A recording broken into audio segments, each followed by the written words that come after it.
अथ वराहपुराणे 21शतम् अध्यायः। मुक्ति के साधन। भगवान वराह कहते हैं, वसुंधरे, अब जिस कर्म के प्रभाव से प्राणी को पुनः गर्भ में नहीं जाना पड़ता उसे बताता हूँ, तुम सुनो। यह संपूर्ण शास्त्रों एवं धर्मों का निचोड़ है।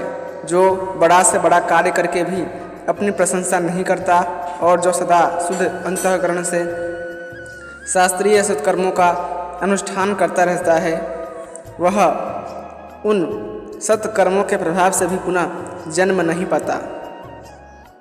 जो मेरा सामर्थ्यशाली भक्त होकर सब पर कृपा करता है तथा कार्य और अकार्य के विषय में जिसे पूर्ण ज्ञान है एवं जिसकी संपूर्ण धर्मों से श्रद्धा है, वह पुनः गर्भ में नहीं आता। जो सर्दी, गर्मी, बात, वर्षा और भूख प्यास को सहता है, जो गरीब होने पर भी लोभ, मोह एवं आलस्य से दूर रहता है, कभी झूठ नहीं बोलता, किसी की निंदा नहीं करता, जो अपने ही स्त्री से संतुष्ट रहता है, दूसरे के स्त्रियों से दूर रहता है तथा जो सत्यवादी, पवित्र आत्मा एवं निरंतर भगवान का प्रिय भक्त है, वह मेरे लोक को प्राप्त होता है। जो समविभाग बांट कर खाता है, जो ब्राह्मणों का भक्त है और जो सबसे मधुर वाणी बोलता है, वह कुत्सित योनियों में न जाकर मेरे लोक का अधिकारी होता है। वसुंधरे, अब मैं तुम्हें एक दूसरा उपाय बतलाता हूँ, सुनो। इसके प्रभाव से मेरी निरंतर उपासना करने वाला पुरुष विकृत योनियों में नहीं जाता। जो कभी किसी जीव की हिंसा नहीं करता, जो संपूर्ण प्राणियों के हित में लगा रहता है और जो मन, कर्म, वचन से पवित्र है, वह विकृत योनियों में नहीं पड़ता। जिसके मन में सदा सर्वत्र समता है, जो मिट्टी के ढेले, पत्थर और सुवर्ण को समान समझता है, जो बाल्यकाल में भी शांत स्वभाव से रहने वाला, इंद्रिय विजयी और सदा शुभ कार्य में रत रहता है, उसे नीच योनि नहीं प्राप्त होती। जो दूसरे द्वारा किए अपकारों पर कभी किंचित मात्र भी ध्यान नहीं देता, जिसे सदा कर्तव्य कर्म ही स्मृत रहते हैं और जो सब कुछ यथार्थ बोलता है, वह नीच योनियों में नहीं पड़ता। जो व्यर्थ बातों से सदा दूर रहता है, जिसकी तत्व ज्ञान में अटल निष्ठा है, जो सदा अपनी वृत्ति में तत्पर रहकर परोक्ष में भी कभी किसी की निंदा नहीं करता, उसे हीन योनियों में नहीं जाना पड़ता।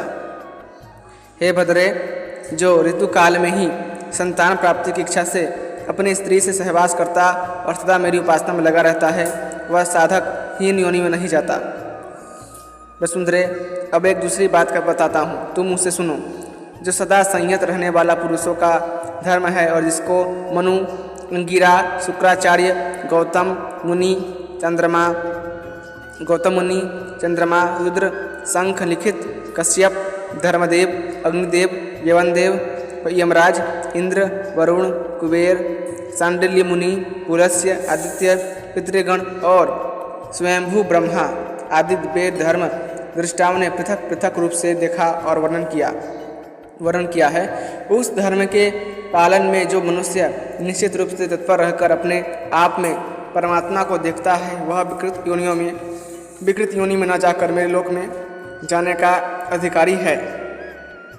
जो अपने धर्म का पालन करता है तथा अपनी बुद्धि के अनुसार ठीक बोलता है, दूसरे की निंदा से दूर रहता है, संपूर्ण धर्मों में जिसकी निश्चित बुद्धि रहती है, जो दूसरों के धर्मों की निंदा नहीं करता तथा जो अपने धार्मिक मार्ग पर अटल रहता है, ऐसे उत्तम गुणों से युक्त एवं मेरे कर्मों का संपादन करने वाला पुरुष विकृत योनि में न जाकर मेरे लोक को ही प्राप्त होता है।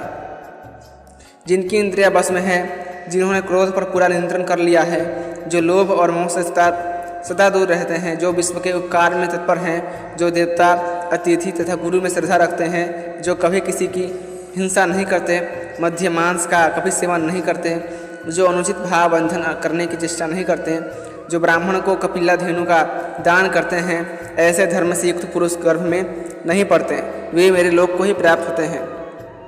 जो अपने सभी पुत्रों के प्रति समता रखता है, क्रोध में भरे हुए ब्राह्मण को देखकर भी उसे प्रसन्न करने की ही चेष्टा करता है। जो भक्तिपूर्वक कपिला गौ का स्पर्श करता है, जो कुमारी कन्या के प्रति कभी अपवित्र भाव नहीं करता, जो कभी अग्नि का लंघन नहीं करता, जो जल में शौच नहीं करता एवं गुरु में श्रद्धा बुद्धि रखता है, जो उनकी तथा ईश्वर की कभी निंदा नहीं करता, इस प्रकार का धर्म में तत्पर पुरुष निश्चय ही मुझे प्राप्त कर लेता है और वह पुरुष माता के गर्भ में न जाकर मेरे ही लोक को प्राप्त होता है। अतः श्री वराहपुराणे 1विंशतिशतम अध्याय संपूर्णम। इसी के साथ वराहपुराण का 121वां अध्याय समाप्त हुआ। यदि आपको भगवान वराह की ये वराहपुराण पसंद आती हैं तो कृपा करके वीडियो को लाइक करें, चैनल को सब्सक्राइब करें और अपने दोस्तों के साथ ज़रूर शेयर कीजिएगा। धन्यवाद। जय श्रीमन नारायण।